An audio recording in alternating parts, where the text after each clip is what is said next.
সবাইকে স্বাগতম।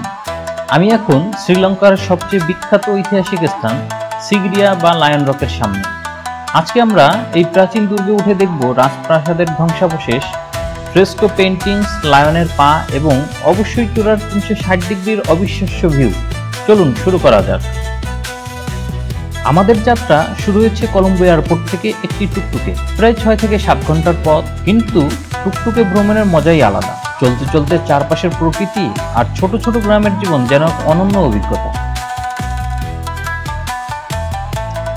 এই জায়গায় ঢুকতে ফরেনারদের জন্য লাগে $35 আর সার্কভুক্ত দেশের ফরেনারদের জন্য মাত্র $20।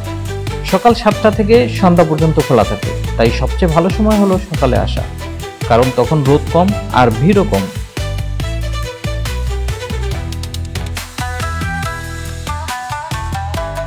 সিগিরিয়াতে উঠতে হবে প্রায় 1200 সিঁড়ি। পথে দেখা যাবে প্রাচীন ফ্রেস্কো পেইন্টিংস, যেগুলো প্রায় 1500 বছর আগের। তারপর রয়েছে মিরর ওয়াল, আর এই জায়গায় দেখা যাবে সেই বিখ্যাত লায়ন্স পা, দুটি বিশাল সিংহের পায়ের ভাস্কর্য। এখানেই ছিল এক সময়ের লায়নের মুখ দিয়ে প্রবেশ পথ। এই সেই বিখ্যাত লায়ন্স পা, একসময় লায়নের মুখ দিয়েই প্রবেশ পথ ছিল। আমাদের সিগিরিয়া চূড়ায় উঠতে আরো বেশ অনেকটা পথ পাড়ি দিতে হবে।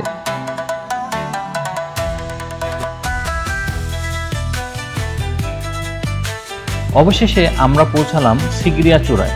এখানে ছিল রাজা কাশ্যপের প্রাসাদ, রয়েছে পাথরের সিংহাসন, প্রাচীন জলাধার আর চারপাশে অসাধারণ ভিউ। একবার চূড়ায় দাঁড়িয়ে থাকলেই বোঝা যায় কেন একে অষ্টম আশ্চর্য বলা হয়।